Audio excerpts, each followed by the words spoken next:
ሁሉም ሀሳብ ፋክት አይደለም ወይም እውነት አይደለም። ሀሳቦች የትርጉም የመሆናቸው እድል ከፍተኛ ነው፣ ወይም ደግሞ ኢንተርፕሪቴሽን ናቸው። ከብዙ ነገሮች አንጻር ደግሞ ሊነሱ ይችላሉ።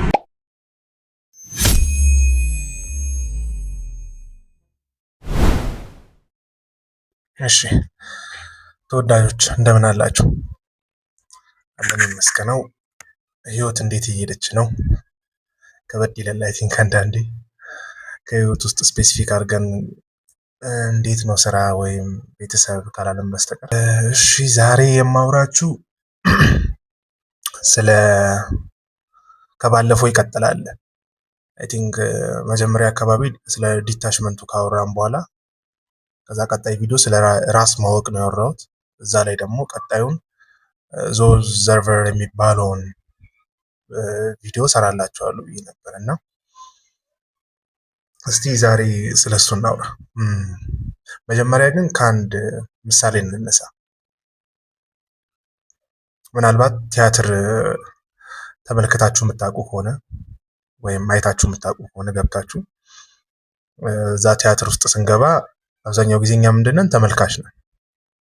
የሆነ ወንበር ይሰጠናል ወይም የተዘጋጀ ወንበር አለ። እዛች ወንበር ላይ እንቀመጣለን። ከዛ በኋላ የሚደረገው ምን አለ? ዝግጅት አለ፣ ወይም ደግሞ በፈለጉት ኮንሰፕት ላይ ሊሆን ይችላል፣ ሀሳብ ላይ የሚዘጋጁበት የራሳቸው የሆነ ድራማ አላቸው። ወይም ፊልም ማለት ትችላላችሁ። ሲኒማ ስገቡ የምታያቸው ፊልሞች ይኖራሉ። እዛ ፊልምን ግን ስትመለከቱ ያ ፊልም እውነት እንዳልሆነ ወይም ደግሞ ያ ድራማ የምታዩት ቲያትር ላይ ያለ የምታዩት ድራማ እውነት እንዳልሆነ ታውቃላችሁ። እዛች ሞመንት ላይ እውነት ይመስላል፣ ግን ድራማ ወይም ፊልሙ ሲያልቅ ወደ የትኛው ህይወታችሁ እንደምትመለሱ ታውቁታላችሁ ነው፣ ወይም ሪያሊቲው ምን እንደሆነ ይገባችኋል። ስለዚህ እዛ ጋር እናንተ ምንድናችሁ? ተመልካች ናችሁ ነው። አሁን አብዛኛው ጊዜ በእኛ ህይወት ውስጥ የብዙ ሰዎች ድምፅ አለ፣ የብዙ ሰዎች ሀሳብ አለ። የእናታችን ድምፅ በእኛ ውስጥ ያቃጭላል። የአባታችን ድምፅ አለ፣ የሃይማኖት አባቶች ድምፅ አለ፣ የመስሪያ ቤት የአለቃ ሊሆን ይችላል። በልጅነታችን ደግሞ እኛ ውስጥ የሚሰርጹ የብዙ ሰዎች ሀሳብ አለ፣ ድምፅ አለ፣ የሚያወራን ወይም ሀሳብ የሚሰጥ ማለት ነው። እንደተባባልነው ሁሉም ሀሳብ ፋክት አይደለም ወይም እውነት አይደለም። ሀሳቦች የትርጉም የመሆናቸው እድል ከፍተኛ ነው፣ ወይም ደግሞ ኢንተርፕሪቴሽን ናቸው። ከብዙ ነገሮች አንጻር ደግሞ ሊነሱ ይችላሉ። እኛ ውስጥ ባሉት ድምጾች መካከል የኛም ድምፅ አለ፣ እኛ የምናወራው። ላይክ እንዴት ልበላችሁ፣ እንደ አንድ ስብሰባ ማየት ትችላላችሁ። የሆነ ሚቲንግ ቢኖር፣ የሆነ ስብሰባ ቢኖር፣ እዛ ስብሰባ መሃል እኛ አለን፣ ሌሎች አሉ። በእኛ ሰውነት ውስጥ የኛ ፈቃድ መግዘፍ ሲገባው እየሆነ ያለው ግን የሌሎች ድምጾች፣ የሌሎች ሀሳቦች ነው ከፍ እያለ የሚመጣው። ላይክ ስብሰባውን እናንተ መብራት ሲገባችሁ በእናንተ ሰውነት ውስጥ ግን የሚመራው አካል ሌላ ነው፣ በእናንተ ውስጥ ሆኖ ማለት ነው። ያንን የሚመራው አካል ወይም ደግሞ ሌሎች የሚነሱትን ሀሳብ ግን የራሴ ሀሳብ አድርጌ መቀበል ሲጀምር ነው ችግር እየተፈጠረ የሚመጣው። በሆነ መልኩ ያክል እነዛን ሀሳቦች ያለመቀበል ፍላጎቴ ከፍተኛ፣ ግን እየተነዳው ነው በእነሱ ሀሳቦች ወይም ድርጊት ውስጥ እየገባው ነው። ስለዚህ ወደ ነገሩ ስንመጣ ኦብዘርቨር የሚባለው ከዲታችመንት ቀጥሎ የሚመጣ ነገር ነው። ወይም ሴም ታይም ዲታችመንቱን ከእናንተ አንድን ስሜት፣ አንድን ሀሳብ አርቃችሁ፣ አንድን ችግራችሁን፣ ህመማችሁን አርቃችሁ ማየት ስትጀምሩ የዛን ሰዓት ምን እየሆናችሁ ነው? እያያችሁት እኮ ዲታች አድርጋችኋል፣ ተነጥላችኋል። ወይም ደግሞ ለዛ ነገር ምን እየሆናችሁለት ነው? ለተፈጠሩት ነገሮች ሊሆኑ ይችላሉ፣ ለተደረጉባችሁ ነገሮች ሊሆኑ ይችላሉ። አንድ ሰው ሪአክቲቭ ሆኖ እናንተን ሲናገራችሁ እናንተ ውስጥ የሚፈጥረውን ስሜት አይታችሁ ሀሳቡን ገብቷችሁ ከእናንተ የሆነ ያክል ርቀት አስቀምጣችሁ የምታዩት ነገር አለ። እናንተ ምን እየሆናችሁ ነው? አዝ ሴም ታይም ተመልካች እየሆናችሁ። ስለዚህ የመጀመሪያው ነገር እናንተ በሁለት ላይ መከፈል አለባችሁ አልልም፣ ግን በሆነ ያክል መራቁ ሲፈጠር ዲታችመንት ኖት ኦንሊ ላይክ በውስጣዊ ነገር ላይ ብቻ አይደለም፣ ማቴሪያሊስቲክም በሆነም ነገር ላይ ነው። አንድን የሆኑ ነገሮችን ኦብሰስፍሊ በጣም መግዛት ሲፈልግ ውስጣችሁ ወይም ማድረግ ሲፈልግ ለምንድን ነው ያን ማድረግ የፈለገው ተብሎ ያችን ነገር ወጣ አድርጋችሁ ማየት ስትጀምሩ እናንተ ምን ይሆናችሁ ነው? ተመልካች ይሆናችሁ ነው። ሶ ዩ ኖ ኢት የሆነ ድራማ መስራት እየፈለገ ነው። የሆነ ነገርን እየፈለገ ነው። ላይክ ለጊዜው ሪሊፍ እንድታገኙ የሚያደርግ ለጊዜው የሆነ ስሜትን የሚሰጣችሁ ግን ኢን ዘ ሎንግ ተርም ወይም በረዥም ጊዜ ውስጥ ግን ችግር ሊያመጣ የሚችል ነገር እንደሆነ እየገባችሁ አንድ ነገርን መመልከት ሲጀምሩ ሶ ዩ ኖ ኢት ድራማ ሲሆን ሲኒማ ሲሆን እንደ ፋንታሲ ውስጥ ስትገቡ ዴይ ድሪሚንግ ስታደርጉ ያውም እውነታ ላይ ያልተመሰረቱ ነገሮችን ባይምሯችሁ ስትፈጥሩ ማን ነው እየፈጠረ ያለው? ለምንድን ነው ይሄን ነገር እየፈጠርኩት ያለሁት? ዘን ስትነጥሉት እናንተ መሀከል ላይ ናችሁ። ሶ ዩ ቢካም ዘ ጀጅ ወይም ደግሞ እናንተ ፈራሽ ትሆናላችሁ። በምኑና በምኑ እዚህ ጋር በሚፈጠሩ ስሜቶች፣ ሀሳቦች ልክ ናቸው፣ ልክ አይደሉ? እዚህ ጋር ደግሞ የሆነ እውነት አለ። ምን ይመስላል? በሁለቱ መሀከል ያለው ዲፍሬንሺየት ምንድን ነው? ወይም ልዩነቱ ምንድን ነው? ስለዚህ እኔ ቱ ጋር እየሆንኩኝ ነው፣ እዚህ ጋር እየሆንኩኝ ተመልካቹ ጋር እየሆንኩኝ ነው። ተመልካቹ ጋር ሲሆን በጣም ትልቁ ነገር ምንድን ነው? አንድን ነገር የምትመርጡበትን ክላሪቲ ወይም ደግሞ ይሄ ምን ነበር የሚባለው ንጹህ በሆነ መንገድ ወይም በትክክለኛው መንገድ ነገሮችን እንድታዩ ነው የሚያደርጋችሁ። ያለበለዚያ ስሜቶች፣ ሀሳቦች በተፈጠሩ ቁጥር በነዛ ውስጥ ምንዋጥ ከሆነ እውነታውን ሳይሆን የምናየው ማየት የምንፈልገውን ብቻ ነው ማየት የምንጀምረው። መስማት የምንፈልገውን ብቻ ነው መስማት የምንጀምረው። ዘሞር ግን ተመልካች እየሆንን ስንመጣ መሬት ላይ ያለው እውነታው ምንድን ነው? በእኔ ውስጥ እየተፈጠረ ያለው ስሜት ምንድን ነው? ሀሳብ ምንድን ነው? ሶ ዴቨሎፕ እያደረጋችሁ በመጣችሁ ቁጥር ይሄ ነገር ይሄ ስኪል እያደገ በመጣ ቁጥር እናንተ በስብሰባው መካከል በነዛ ሀሳቦች መካከል የእናንተ ሀሳብ እየገዘፈ መምጣት ይጀምራል። አንተ ቁጭ በል በእናንተ ውስጥ የምትሉት ነገር አንተ ለጊዜው አጠቅምም፣ እንደዚህ አይነት ሀሳቦችን ማንሳት አጠቅምም ለጊዜው። ምክንያቱም በብዙ መልኩ ለሆኑ ነገሮች የተገዛለን ሰውነታችን ለብዙ ስሜቶች፣ ለብዙ ሀሳቦች በተለይ ማላዳፕቲቭ ለሆኑ ወይም ደግሞ ጎጂ ለሆኑ ልማዶችም ሊሆን ይችላሉ ስሜቶች በጣም ተገዢ ነው። ሰውነታችን ለዛ የቀረበ ነው። አይምሯችንም ለዛ የቀረበ ነው። እኛንን ግን የሆነ ክፍላችንን ማሳደግ ያለብን። የሆነ ክፍላችን ባደገ ቁጥር አንድን ነገር በትክክለኛው መልኩ ነው ማየት የምንጀምረው አይነት ነገር። ሶ ድራማው ሲያልቅ ወደ ምን እውነታ እንደምትመለሱ ታውቁታላችሁ። አንዳንዴ ምንድነው ፊልሙ ካለቀ በኋላ ወይም ድራማው ካለቀ በኋላ ነው የሚገባችሁ በውስጣችሁ የተፈጠሩት ያሉት ነገሮችን ወይም ስሜቶችን ወይም ደግሞ ሀሳቦች። ስኪሉ እያደገ በመጣ ቁጥር ግን ይሄ ነገር እያደገ በመጣ ቁጥር ዘሞመንት ድራማው እየተሰራ ከተመልካች ማል አንዱ ተነስቶ እንደሚጮኸው አይነት ነገር ነው የምትሆኑት። እዚህ ጋር ይቁም አይነት ነገር። ሶ በጣም ተውጣችሁ የነበራችሁት ስሩ ፕሮሰስ ወይም በሆኑ ሂደቶች እያደገ በመጣ ቁጥር እናንተ ቀድማችሁ እንኳን ማየት ትጀምራላችሁ። የሆነ አይነት ፋንታሲ ሊሆን ይችላል። አንድ ፋንታሲ ደግሞ ወይም ደግሞ አንድን ነገር በአይምሯችን የምናለምበት ምክንያት አይ ቲንክ የሆነ ቪዲዮ ላይ ስለቅ ከኮመንቶቹ መሃል አንደኛው በፋንታሲ መካከል ያለውንና በኢማጂኔሽን መካከል ያለውን ልዩነት ሰዎች ትንሽ አልተረዱትም ብዬ አስባለሁ። ፋንታሲ ስንል ኢማጂኔሽን እንምጣና ኢማጂኔሽን ስንል ላይክ ብዙ ሰዎች እያደረጉት ላይሆን ይችላል፣ ግን የሆነን ችግር ለመፍታት የምንሄድበት መንገድ ነው። ኢማጂን አድርገን ከማኒፌስቴሽንም የሚለይበት መንገድ አለ። ግን ኢማጂን ስናደርግ ምንድን ነው ላደርግ የምፈልገው ነገር ስትራክቸራል የሆነ ነገር አለ። ሶ በዚህ መልኩ ቢሆን ብለን በአይምሯችን የምንስላቸው ነገሮች አሉ፣ የምናወጣቸው የምናወርዳቸው ነገሮች አሉ። እነዛ ኢማጂን የምናደርጋቸውን ነገሮች ሰዎች ላይቀበሉ ይችላሉ፣ ሰዎች ላይረዱት ይችላሉ። ግን ፕራክቲካል የሆነ ነገር አለው ነው ኢማጂኔሽን። ፋንታሲ ግን አብዛኛው ጊዜ ምንድን ነው የኢማጂኔሽን አካል ይሁን አይሁን እርግጠኛ ባልሆንም አብዛኛው ጊዜ የምንሄደው ከሆነ ነገር ሽሽት የተነሳ ነው። እውነታው ላይ ማድረግ የማንችላቸውን ነገሮች ነው በአእምሯችን እየፈጠርን እዛ አእምሮ ውስጥ እኛ ንጉስ ሆነን መኖር የምንጀምር። we are the creator, we are God in that fantasy. የፈለግነውን ነገር በእውነታው ዓለም ያጣነውን ነገር በሙሉ በአእምሯችን እየሞላን እንመጣለን ማለት ነው።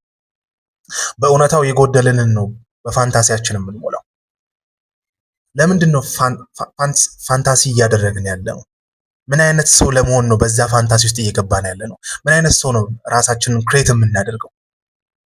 ያ ክሬት ያደረግነው ነገር የምር በእውነታው ላይ አለ ወይ? ኦኬ፣ ምን ስለጎደለን ነው ወደዛ ፋንታሲ ሄድ ነው? ያ ፋንታሲ ምን ያሳየናል? እነዚህ ጥያቄዎች መጠየቅ አለባቸው። ምክንያቱም ከነገሮች ከመሸሻችን የተነሳ ነው ፋንታሲን ዴቨሎፕ የምናደርግበት ምክንያት መሸሻችን እንጂ አንድን ነገር ክሬት ለማድረግ የምንነሳበት መንገድ አይደለም። ከሆነ ህመም በተለይ ፔንፉል ከሆኑ ነገሮች፣ ስቃይ ከሚያደርሱብን፣ ህማም ከሚያደርሱብን ነገሮች ለመሸሽ ስንል የምንሄድባቸው ምናችን ናቸው? ገነታችን ነው። ዴፊኒትሊ ገነት ነው በቃ። ምክንያቱም ፕራክቲካሊ ማድረግ የማይችለው ሰውነታችን ይሄ አካላችን ማድረግ የማይችለውን ነገር በአእምሯችን ፈጥረን ግን ማድረግ እንችላለን። በጣም ትልቁ ችግር ደግሞ ምንድነው? አእምሮ እንዳደረገ ያክል ይሰማዋል። ያን ፋንታሲ ውስጥ በገባህ ቁጥር በቃ ፕራክቲካሊ ያደረግክ ይመስላል። ግን የሆነ ክፍል ደግሞ ያውቃል ከዛ ፋንታሲ ስትወጣ የምርም እውነታው ላይ እንደዛ አይነት ሰው እንዳልሆንክ ነው የሚነግርህ። ያንን ደግሞ ስሜት ለመሸሽ ሌላ አይነት ችግር ውስጥ ደግሞ እንገባለን። ሌላ ሶሻል ሚዲያ ለመጠቀም ሊሆን ይችላል ኦር ሳምቲንግ። መሸሻችን ደግሞ እየጨመረ ይመጣል። ስለዚህ በፋንታሲ እና በኢማጂኔሽን መካከል ያለው ልዩነት በጣም መታየት አለበት ብዬ አስባለሁ። ኢማጂኔሽን ኢዝ ኤ ጉድ ቲንግ፣ በጣም ጥሩ ነገር ነው። ሰዎች አንድን ነገር፣ አንድን ችግር፣ ፕሮብሌም ሶሉሽን ለማግኘት የሚሄዱበት መንገድ ነው። ያ ሶሉሽን ደግሞ ስትራክቸራል ነው ኤንድ መሬት ላይ ያወረደ ነው። በአእምሯቸው የሳሉትን ነገር መሬት ላይ ያወርደው ነው ይጫወቱት። አዘ ኤንድ ሊፈጠር የሚችለውን ነገር ሊያስቡት ይችላሉ፣ ግን ያ መውረድ እንዳለበት ደግሞ ሊሰማቸው ይችላል። እነዚህኛዎቹ ግን አንድን ነገር ክሬት ለማድረግ እና ያላቸውን ምድር ላይ ያላቸውን ወይም ደግሞ እውነታው ላይ ያላቸውን ችግር ለመፍታት የሚሄዱበት መንገድ ሳይሆን ከተፈጠሩት ከእውነታው ለመሸሽ የሚሄዱበት መንገድ ነው። ያ ነው ልዩነቱ። ስለዚህ አንድ ፋንታሳይዝ ስታደርጉ በአእምሯችሁ ውስጥ ሲፈጠር የሆነ የቁም ቅዠት አይነት ነገር በአእምሯችሁ ውስጥ ሲፈጠር እነዛን ነገሮች መመልከት ያለበት አካል ዴቨሎፕ መደረግ አለበት ነው። ያ ነው ዲታችመንት። ከፋንታሲው የሆነ ያክል ትርቃላችሁ። በራቃችሁት ቁጥር እናንተ ምን እየሆናችሁ ነው? ተመልካች እየሆናችሁ ነው። ምኑን ነው የምትመለከቱት? ድራማውን፣ ፊልሙን፣ በአእምሯችሁ ውስጥ የሚፈጠሩት ነገሮች። እዚህ ጋር ተመልካች የሆነው አቁም። እዚህ ጋር ለምንድን ነው ይሄ ፋንታሲ እየተደረገ ያለው? ለምሳሌ አንድ ኤግዛምፕል ልስጣችሁ በራሴ ውስጥ ያየሁትን። የሆነ ሰዓት ሳይሆን ባለፈው ለጓደኛዬ እየነገርኩት ነበር፣ ለወዳጄ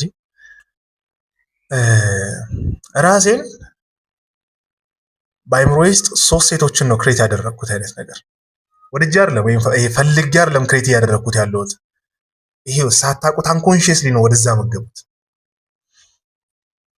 እና የመጀመሪያው ማስጠናት ናት። ከኔ እድሜ ታናሽ ናት። ደብተር እያስጠናዋት አይነት ነገር ነው። የእሷ ታላቅ አለች፣ የኔ እኩያ ያክል ናት አይነት ነገር። ዘን ቆንጆ ናት። ለምን ቆንጆ አድርጌ እንደሳልኩ አላውቅም። ኤንድ ሰራተኛ አለች፣ ሰራተኛውን ቆንጆ ናት። ለምን ቆንጆ አድርጌ እንደሳልኳት አላውቅም። ዘን ምንድነው በኔው በዛ ፋንታሲ ውስጥ የፈጠርኩት ነገር ሁለቱ በኔ ምክንያት ላይ እኔን ወደው አይነት ነገር የሚታገሉልኝ አይነት ነገር፣ በቃ ወደ እኔ ለመቅረብ እኔን ለመማረክ አይነት ነገር እና በቃ እኔ ደግሞ በዛ ፋንታሲ ውስጥ ምንድነው ይሄ ማይፈልግ አይነት በቃ ጉራ ያለበት እና እምቢ ማለት የሚችል በቃ እና በዛ ጉራ ውስጥ ማግኘት የሚፈልገውን ነገር ማግኘት የሚችል አይነት ሰው አድርጌ ነው አእምሮ ውስጥ እየተሳለ ያለው። እኔ ፈቅጄ ሳይሆን በእኔ ውስጥ እየተሳለ ነበረው። እና ሄዶ እነሱ መጋጨት ይጀምራሉ ነው በእኔ ፋንታሲ ውስጥ። ከዛ በኋላ ግን ዞሮ ማመጽ ይጀምራሉ። ላይክ እንደማልፈልግ ምናምን በቃ ጉራዬን ምናምን አይቶ አይነት ነገር በዛ ፋንታሲ ውስጥ ጉራዬን አይቶ ነገር በእኔ መጋጨት ይጀምራሉ። ለምን እንዲጋጩ እንደፈለገ ውስጥ ያላቅም ኮንሸሲ ለምን እዛ ጋር እኔ ጉረኛ ሆኜ እንደቀረብኩ አላቅም። አሁን መልስ ያላገኘሁለት ነገር ነው። ግን እየሄደ ላይክ ፋንታሲው እየሄደ ነው የቆምኩት። ፋንታሲው እየሄደ ቅድም እንዳልኳችሁ በሆነ ድራማ መካከል ወይም በሆነ ቲያትር መካከል እንደሚነቃ ሰው ወይም ተነስቶ አቁሙ እንደሚለው ሰው ይሄ ልክ አይደለም እንደሚል አይነት ሰው ተመልካቹ አይነት ነገር ውስጥ ይነቃል። የሆነ ክፍል ይነቃና አቁሙ። ከዛ እዛ ጋር ነው ጥያቄዎችን መጠየቅ የሚጀምረው። ለምንድን ነው ይሄን ነገር ክሬት ያደረገው ውስጤ? አንኮንሽስሊ የሆነ ፋንታሲ ውስጥ የገባሁበት ምክንያት ምንድን ነው? እውነታው ላይ ያጣሁት ነገር ስላለ ነው? ማግኘት ያልቻልኩት ነገር ስላለ ነው? መሙላት የምፈልገው ግን ስትራይቭ እያደረኩኝ ያላገኘሁት ነገር ስላለ ነው? እየለፋው ያላገኘሁት ነገር ስላለ ነው? እና አብዛኞቻችን በህይወታችን ውስጥ እንደዚህ አይነት በጣም ብዙ ፋንቲሳይዝ የምናደርጋቸው ነገሮች ይቁም ነክተናል፣ ግን በጣም በብዙ ቅዠቶች ውስጥ የምንጓዝ ብዙ አለ በደንብ። ይሄ እንደ አንድ ኤግዛምፕል ነው። በጣም ደግሞ ሲቪር የሆኑ ደግሞ አሉ። ከሆነ አለቃችን ጋር ስንጋጭ የሆነ ነገር በቃ ስለተኮሳተረ ብቻ በአይምሯችን ውስጥ መኮሳተሩን ከኛ ጋር አገናኝተን ነው ፐርሰናላይዝ አድርገው አይዴንቲፋይ አድርገን ከራሳችን ጋር በቃ እንደዚህ ሊያደርገን ነው፣ በዚህ ሊገባ ነው፣ በዚህ ሊወጣ ነው፣ እንደዚህ ካለኝ እንደዚህ እላለሁ፣ በዚህ ከመጣ በዚህ እሄዳለሁ። ጭራሽ ጥግ ድረስ ማለት ላይፈጠሩ የሚችሉ ነገሮችን በሙሉ በአይምሯችን እንፈጥራለን። የሚሆኑ ያክል እንደሚሰማን አይነት ነገር። ነገሮቹ እኮ ግን የመሆን እድላቸው በጣም አናሳ ነው። ጭራሽ እዛ ድረስ አይሄድም። እና ዲታችመንት በጣም ጥሩ ነገሩ አንደኛም በመንፈሳዊ ህይወትም ጠንካራ እንድትሆኑ ያደርጋል። ራሳችሁ ፈቅዳችሁ በነፃ ፈቃዳችሁ መነጠል ስትጀምሩ ወይም ከሆነ ነገራችሁ መራቅ ስትጀምሩ ከስሜታችሁ ራቅ ነምብ ያደርጋል። በጣም ኤክስትሪም ከሄደ ወይም ደግሞ ኢሞሽናሊ ምንም ስሜት የማይሰማችሁ አይነት ሰው ሊያደርጋችሁ ይችላል። ባላንስመንት ያስፈልጋል። ሰው ናችሁ፣ ይሰማችሁ። ንዴት አለ፣ ቁጣ አለ፣ ፍቅር ምናምን የምንላቸው ነገሮች አሉ፣ ስሜቶች አሉ። ከስሜቶቹ መካከል ግን ከሆኑ ቁስላችን የተነሱ እዛ ላይ የሚጣበቁ ነገሮች አሉ። እነዚያ የሚጣበቁትን ነገሮች ለማጽዳት ከፈለግን በሆነ ያክል መራቅ አለብን፣ በሆነች ያክል። ከዛ ተመልካች መሆን አለብን። ተመልካች እየሆነን በመጣን ቁጥር ዓለም እኛን ለመያዝ የምትፈልግበትን ፓተርን ወይም ደግሞ ትራፕ ማየት እንጀምራለን። አብዛኛው በዙሪያችሁ ያለውን ነገር ስሜታችሁን ለመግዛት ያለ ነገሮች ናቸው። ቡቲኮ ብትሉት፣ አድቨርታይዝመንቱ ብትሉት። ስለ አድቨርታይዝመንት የጻፍኩትን ማስታወሻ በሚቀጥለው አሳያቸዋለሁ ወይም ደግሞ አነብላቸዋለሁ። አድቨርታይዝመንቱ ለምን እንደዛ እንደሚደረግ፣ ለምን ስሜት ለመያዝ እንደሚኬድ፣ ምን ያክል የሰዎችን ስሜት አጥንተው አንኮንሽስ ላይ ያለውን ፓተርናችንን አጥንተው እኛን ለመግዛት የሚሄዱበትን መንገድ ሁሉ ነው የምታዩበት። ተመልካች መሆንን የመሰለ ነገር የለም። ምክንያቱም እውነትንና ቅዠትን ታውቁታላችሁ። እናንተ ምን መሆን ትፈልጋላችሁ ነው? በቅዠት ይቀጥላሉ ያለ መሄድ ይችላል። ውሃውም እሳቱን በፊትህ ነው እንዳለው አሁን ውሃውም እሳቱን በፊታችሁ እንዳለ ነው እያወቃችሁት የምትመጡት ነው። ያ ማወቅ ላይ እንድትደርሱ ነው ዲታችመንት የሚያስፈልጋችሁ። ዘን አይ በዚህኛው መንገድ ይሄዳሉ ያለ ከዚህ ተቃራኒ የሆነውን ነገር መስራት ይጀምራል ነው። ሪያሊቲው ላይ ማድረግ የሚችላቸውን ነገሮች ዴቨሎፕ እያደረገ እያሳደገ ይመጣል። ከዛ ያን ያክል ፋንታሲ ውስጥ የማይገባ። ስለዚህ አይ ቲንክ ይሄ ጥሩ ይመስለኛል። በሚቀጥለው በሌላ ቪዲዮ መለሳለሁ። ሰላማችሁ ይብዛል።